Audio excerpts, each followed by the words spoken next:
Mon accompagnateur rénove, la course est lancée. Le dispositif qui sert à accompagner les particuliers dans la rénovation énergétique de leur logement s'est ouvert depuis le 1er juillet, soit 2 jours, aux acteurs du secteur privé. Ils peuvent donc déposer un dossier d'agrément. Pour rappel, je le disais, l'ambition du gouvernement est grande, 200 000 rénovations performantes en 2024.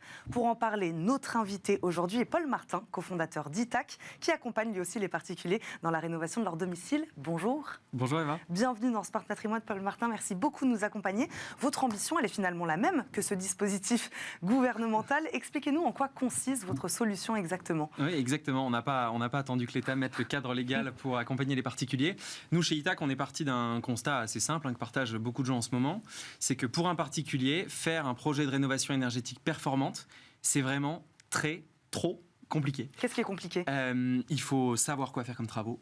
Il faut trouver les bonnes personnes, s'assurer que c'est des personnes qui sont compétentes, savoir à quoi on a droit comme aide, pouvoir aller chercher ces aides, ce qui est souvent pas la même chose, s'assurer de la note en sortie, enfin bref, un véritable labyrinthe. Donc nous, chez Itac, on essaye humblement d'essayer de mettre un peu d'ordre dans tout ça et d'accompagner les gens dans leur projet de rénovation énergétique. Donc on a 2 grandes approches. Une première approche B2C, donc très directe. On a des ingénieurs thermiciens chez nous qui vont chez les particuliers, les aident à savoir quoi faire comme travaux, les accompagnent pour choisir les artisans pendant le chantier, etc. Donc de l'audit énergétique. Ouais. Jusqu'aux travaux. Jusqu'aux travaux et même après les travaux, puisque on va les aider à récupérer les aides financières de l'État et on va même délivrer en sortie la note, le DPE, le Sésame pour s'assurer de la qualité des travaux. Ça, c'est l'approche B2C. Ouais. Et ensuite, on a également une approche B2B parce qu'on s'est rendu compte que les particuliers, c'était pas les seuls à être perdus dans tout ce marasme des nouvelles lois de rénovation énergétique. Les grands professionnels de l'immobilier, que ce soit les agents immobiliers, les banques, les notaires, les architectes, en fait, ont du mal à s'y retrouver avec toutes ces lois, toutes ces réglementations qui sortent. Donc nous, chez Itac, on essaye de les aider à accompagner leurs clients via des formations, via la création de simulateurs de performance énergétique en ligne. On a notamment créé le simulateur du Crédit Agricole qui s'appelle GECORénov. Enfin bref, tout ce qui peut aider à massifier la rénovation énergétique et éliminer les passoires thermiques. Paul Martin, je le disais, selon l'ADEME, 75% des travaux de rénovation énergétique n'aboutissent pas à un changement de note énergétique. Ça, comment vous l'expliquez ? En fait, quand on y réfléchit, c'est pas si logique que ça, parce que si l'État vous dit « je vous donne de l'argent pour changer vos fenêtres », vous allez changer vos fenêtres. Mais si le problème chez vous, c'est pas les fenêtres, mais c'est l'isolant dans votre toit, si c'est votre système de chauffage, si c'est votre système de ventilation, vous allez réaliser des travaux de rénovation énergétique, vous allez potentiellement utiliser de l'argent public pour financer ces travaux, mais vous n'allez pas forcément aboutir à une amélioration de la performance énergétique. Donc c'est ça le constat. Si on ne fait pas le bon diagnostic dès le départ. C'est ça. Si on ne fait pas le bon diagnostic, si on n'est pas bien accompagné tout au long de son projet, en fait, on peut faire les mauvais choix. Et ça, c'était difficile jusqu'ici de trouver un interlocuteur fiable, justement. Exactement. Ouais. En fait, il n'y avait pas d'uniformisation, d'agrément autour de ça. Alors, il y a quand même des choses. Il y a l'audit énergétique qui, contrairement au DPE, donc diagnostic de performance énergétique, va plus loin, ne s'arrête pas simplement, on va dire, à la photo initiale de votre logement, mais va vous proposer des préconisations de travaux pour vous aider à vous projeter, faire, on va dire, un genre de business plan financier de vos travaux pour savoir si ça va être intéressant pour vous. Mais il manquait encore de cette approche globale, on va dire d'un point de vue légal, entre la préconisation des travaux jusqu'à la fin et jusqu'au financement, même le financement du reste à charge. L'enjeu aujourd'hui, il est quoi ? Il est social, il est environnemental, les deux ? En fait, c'est ça qui est hallucinant avec la rénovation énergétique, c'est que ça fait consensus. En fait, il y a un enjeu écologique. Aujourd'hui, c'est 30% de la consommation d'énergie en France, c'est nos logements, il faut le savoir. Une unité d'énergie sur 3, c'est dans nos maisons qu'elle est consommée. C'est 13% des gaz à effet de serre, donc enjeu écologique. Enjeu social, il y a aujourd'hui, alors ça dépend des chiffres, entre 10 et 20% des Français qui sont en précarité énergétique, donc qui ont du mal à payer leur facture de chauffage tous les mois, c'est plusieurs millions de personnes. Et puis maintenant, on a même un enjeu géopolitique avec la guerre en Ukraine pour se passer le plus rapidement possible du gaz.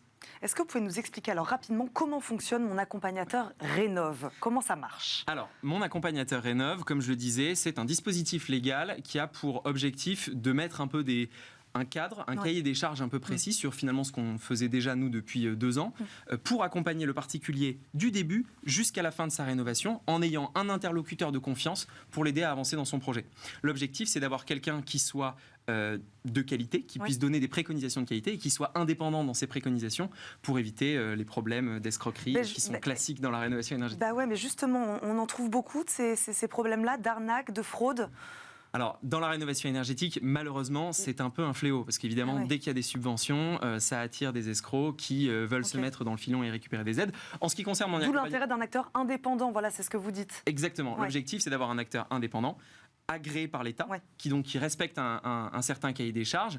Il y a des acteurs historiques qui ont le droit de déposer des candidatures depuis mai. Là maintenant, très récemment, la plateforme a ouvert, comme vous le disiez, au 1er juillet pour les acteurs privés, avec une mise en application du dispositif au 1er janvier 2024. Quelle enveloppe aujourd'hui actuellement dédiée à ce dispositif-là, à peu près ? Alors, à l'échelle individuelle, si vous voulez bénéficier de mon accompagnateur Rénov', pour le coup, le prix de marché, pour l'instant, n'existe pas, puisque la prestation n'est pas encore active.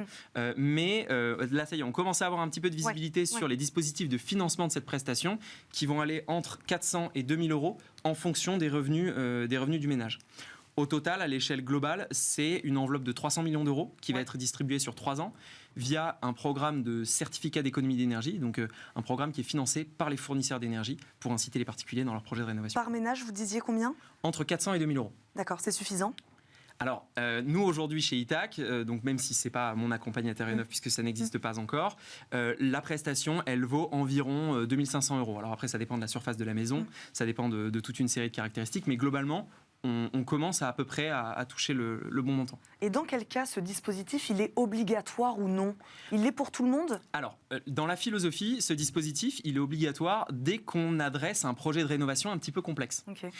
Donc typiquement, un projet qui va demander une aide dite à la rénovation globale, la rénovation performante, et pour tous les projets qui vont demander une subvention de plus de 10 000 euros. Donc en fait, si vous demandez des aides à l'État, derrière, l'État dit OK, mais à ce moment-là, il faut que vous vous fassiez accompagner pour qu'on soit sûr que ces aides, elles n'aillent pas dans le mur et qu'effectivement, à la fin, il y ait une amélioration de la note énergétique. C'est très clair. Pour revenir à ce qu'on disait, quel est l'objectif derrière l'ouverture de ce dispositif, donc à d'autres acteurs que les acteurs publics historiques ? L'objectif, c'est la massification. Comme vous l'avez dit, il y a un objectif en 2024 d'atteindre 200 000 rénovations performantes. Donc il fallait l'ouvrir, ce dispositif, aux acteurs privés. Exactement, il fallait l'ouvrir. Aujourd'hui, on n'en est qu'à 60 000 environ par an. C'est à peu près le rythme sur lequel on est. Alors que pour l'instant, il n'y a même pas... Enfin, si, effectivement, il y a un dispositif public pour les ménages précaires et très précaires, mais pas pour les ménages qui ont des revenus plus aisés. Donc, déjà, ouverture du dispositif public pour tout le monde. Et ouverture aussi, on appelle en renfort le secteur privé pour aller essayer de massifier cette rénovation et atteindre les objectifs de l'État. Aujourd'hui, quels sont les critères ? Quels critères faut-il remplir pour obtenir cet agrément ? Alors, les critères aujourd'hui, quand on est un acteur privé, il y a différents, on va dire, typologies d'acteurs privés qui ont le droit de prétendre à être mon accompagnateur Rénov'. Les deux principaux, ce sont les auditeurs énergétiques et les architectes. Pourquoi ? Parce que tout simplement, ils ont l'habitude déjà d'accompagner les particuliers dans leurs projets de rénovation énergétique. Donc ça, c'est juste pour pouvoir être éligible. Il y a quelques autres catégories, mais globalement, c'est ça le gros des troupes. Et ensuite, il faut respecter un cahier des charges pour pouvoir, on va dire, prouver qu'on est capable d'accompagner le particulier de A à Z et notamment prouver son indépendance pour s'assurer que les préconisations seront véridiques. Et du côté des ménages, il y en a qui seront exclus d'office. Comment ça marche ? Pour le coup, ça a été revu récemment. Tout niveau de revenu a droit à mon accompagnateur Rénov'. C'est juste le niveau de subvention qui va changer. Comme je vous l'ai dit, entre 400 et 2000 euros. Je crois qu'il y a des tranches intermédiaires à 1600 et 1200 euros, quelque chose comme ça, ou 800 euros peut-être. Est-ce que vous pensez, je vous demande votre avis, que ce dispositif sera suffisant pour atteindre cet objectif du gouvernement ? Est-ce que ce sera suffisant ? En tout cas, ce qui est sûr, c'est que c'est la bonne direction. Moi, ce dont je suis convaincu, c'est ce que vous disiez tout à l'heure, c'est que si aujourd'hui, il y a 75% des rénovations énergétiques qui ne sont pas performantes, qui n'aboutissent pas à une amélioration de la lettre énergétique, c'est par un manque d'accompagnement. Et aujourd'hui, l'accompagnement, ça va permettre... plusieurs choses. Quand on parle de performance, on parle bien sûr de performance en termes de notes énergétiques, le fameux DPE, mais pas que. On parle de performance en termes de confort. Avec les étés qui se réchauffent, on va de plus en plus en avoir besoin. On parle de performance en termes d'économie d'énergie, sur les factures de chauffage qui se voient réellement. Et de plus en plus, on voit des clients qui sont intéressés par faire de la rénovation énergétique pour augmenter la valeur de leur patrimoine. Aujourd'hui, il y a une étude qui est publiée tous les ans par l'étude des notaires de France qui montre qu'il y a une corrélation de plus en plus nette entre la performance énergétique et la valeur du bien. Ça peut aller jusqu'à 34%. Et la dernière étude se base sur l'année 2021. Donc on a déjà 2 ans de retard. On peut aussi vouloir le faire pour cette raison-là. Vous, comment vous allez travailler ces prochains mois avec l'ouverture maintenant de ce dispositif ? Qu'est-ce que ça va changer pour vous ? Alors nous, on attend de voir. Donc ce qui est sûr, c'est qu'on est dans les starting blocks. Là, ça y est, on a déposé notre dossier. On attend la validation pour pouvoir être opérationnel au 1er janvier. Pour l'instant, c'est un peu la grande inconnue. On ne sait pas exactement comment ça va se passer. Nous, comme je vous l'ai dit, on n'a pas attendu ce dispositif pour faire ce métier-là, parce qu'on est convaincu convaincus que c'est comme ça qu'on va massifier. Donc on va continuer pour l'instant comme on fait. On va attendre les retours du régulateur pour savoir si on doit adapter notre prestation pour pouvoir rentrer exactement dans les clous du cahier des charges et donc faire bénéficier à nos clients de la subvention pour pouvoir les inciter à en faire plus. Mais a priori, business as usual. Merci beaucoup Paul Martin d'avoir répondu à nos questions aujourd'hui dans Smart Patrimoine. Je rappelle, vous êtes le cofondateur d'Itac. Merci beaucoup d'avoir parlé rénovation énergétique avec nous aujourd'hui. Tout de suite, c'est Enjeu Patrimoine.